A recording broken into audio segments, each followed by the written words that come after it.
tayong mga amigo at amiga, chapati egg. Ayan, no? Welcome po sa channel namin ng aking amigang asawa. At ito po ay ang ating finished product ng ating nagawang isa na chapati egg. Ayan, tingnan natin. At si amiga medyo masama ang pakiramdam kasi nagpapalit na ng klima dito sa Kuwait kasi nga magwi-winter na. Galing sa tag-init, malamig sa labas, sa loob ng kwarto. Paglabas medyo mainit pa pero nagpapay pa ng panahon kaya medyo uso ang sakit na naman dito sa Kuwait. Kaya ingat-ingat at kailangan vitamins kailangan natin ngayon dito sa Kuwait. Ano nga yung ginagawa dito sa Kuwait, amiga? Yung nagpapaturok tayo dati bago mag-winter? Flu vaccine ba yun? Kailangan magpa-flu vaccine tayo. Libre lang ata yun sa clinic, no? Ayun, gumawa si amiga ng chapati. Ito yung ating, pakita ko sa inyo yung ating chapati. Ayan, no? Ito yun, pagka hindi pa siya luto. Ayan. Ito yung ating chapati pag hindi pa siya luto. Ang tatak ng chapati na yung binili ni amiga ay half-cooked chapati, Southern Bakers. Ayan, chapati. Half-cooked na yan, kaya madali nang lutuin ni amiga yan. Itong ating chapati, 10 piraso lang to. Tingnan natin ang ginagawa ni amiga na chapati egg. Ito yung nabibili natin sa Indian restaurant. Ginaya lang ni amiga yung ating chapati egg.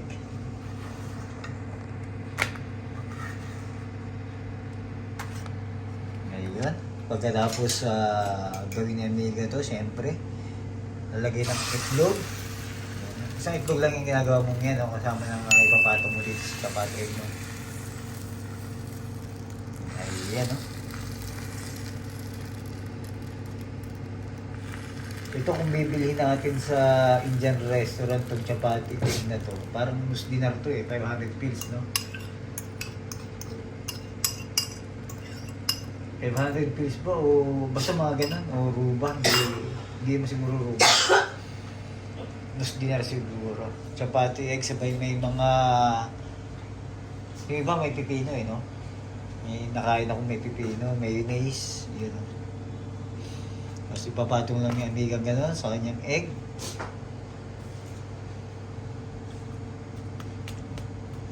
Parang wheat bread to nabili namin ni amigan na to. Tapos babalik ka rin. Ayun, no? Diba, ramdam namin na para kaming nasa Middle East. Tama-tama itong ating breakfast. Nga pala, umagahan dito sa Kuwait, saktong-sakto itong ginagawa ni amiga. Maaga kami magising ni amiga. At isipan namin gumawa ng chapati. At bumili nga ako ng chapati. At niro-roll-roll. Ayun, no? Diba? Nakadalawa na kagad si amiga. Ganon, kabilis. Ayan, no? Kung kayo ay nandito sa Kuwait at mahilig din kayo sa chapati, try nyo to. Yung iba nilalagay ng pipino, nilalagay ng mayo. Mamaya, lalagay namin yung mayo ni amiga. Yan. Nakadalawang ako na sa amiga. Masarap to sa kape o kaya chai. Yan yung kapartner talaga niya, di ba? Ayan, no? Ang panahon natin sa Kuwait. Ayan, no? Magang-maga pa lang dito. Good morning, good morning. Anong oras na? Alas 7 ng umaga. Ayan, no? Ayan, no? Isang itlog. Babatiin lang ni amiga, lagyan ng asin at saka paminta.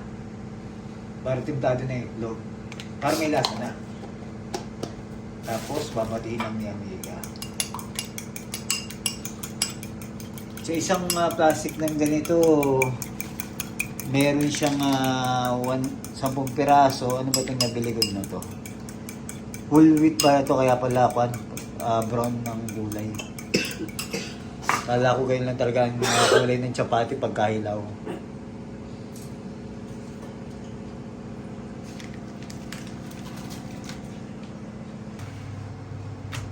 Masarap din minsan maaga magising eh. Siyempre, pagka maaga kang nagising, marami kang medyo magagawa. Tapos, mga pagkakain nito, konti lang, tulog ulit, gising na naman, tapos kain na naman. Yun ang maganda dun eh. Nakapag breakfast, may iba naman. Lagi kasi kami tanghali magising ni Amiga dito sa Kuwait. Siyempre nga, sa trabaho namin, lagi kami panggabi. Tapos, ang gising masarap tanghali na, saktong-sakto.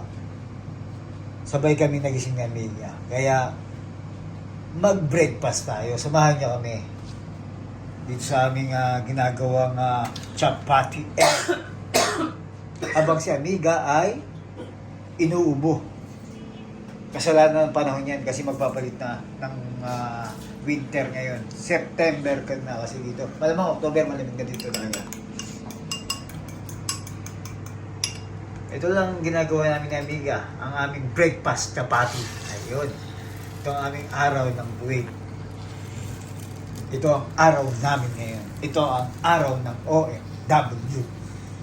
Yan o.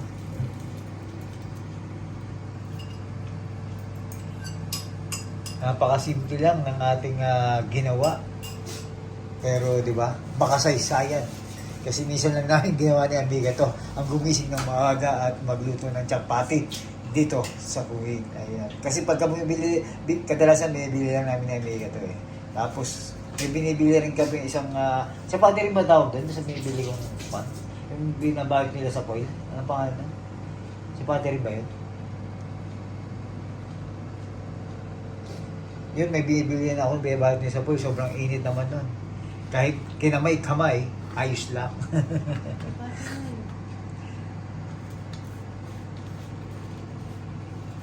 Ayun, pangat ko na yan.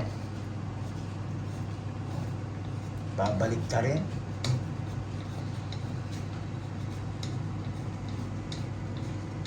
Sana subscribe nyo kami ni Amiga. Marami pa kami gagawin dito sa Kuwait. Yung mga gala natin, yung mga buhay natin dito sa Kuwait at yung mga kinakainan namin dito sa Kuwait. Samahan nyo lang kami at ang ginagawa namin nag-i-enjoy lang. Enjoy lang. At mag-enjoy tayo. Dahil malapit na rin ang Pasko, September na kaya magandang gawin natin. Nakita niyo naman yung mga video natin ng mga nakaraan, nakapag-decorate na si Amiga ng pampasko dito sa Kuwait. Kaya damang-dama na namin ang Pasko ng Kuwait. Medyo dumikit ata yan, medyo na iba. Yung chapati natin dito. Pero okay lang. Ang importante, kumapit naman siya. Dumikit lang itong medyo, nilalagay mo bang mantika? Hindi na pala nilalagay ang mantika ng Amiga.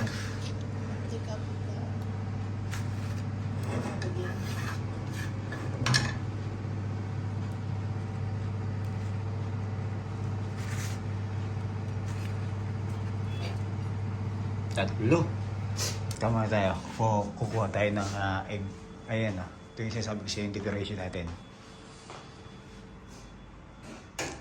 Kinulang ng itlog si Amiga eh. Kuha muna tayo.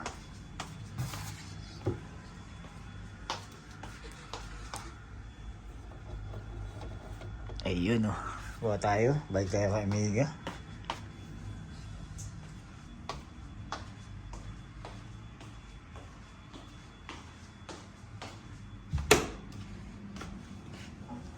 Gagawin na kinuha ko. Ayun na. Kita nyo yung flip ni Amiga. Pag ako niya, sanay na. Pwede na maging citizen to sa India. Magtitinda ng chapati, egg. Tingnan nga natin. Wow. Sarap to, may mayonnaise, no?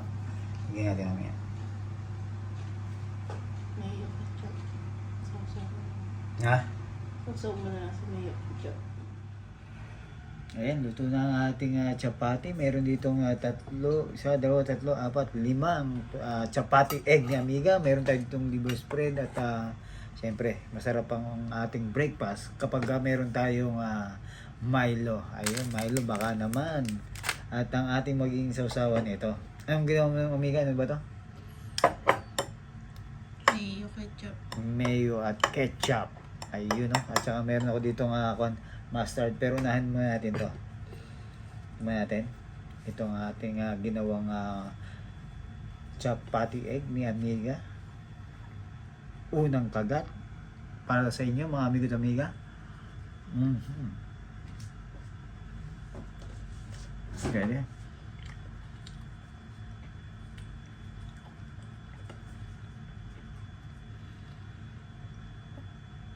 Good morning, good morning.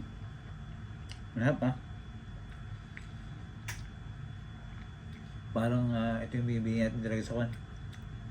Indian restaurant. Pero yung iba may halo bang kwan? Masarap siguro ito kung may halong lettuce, no?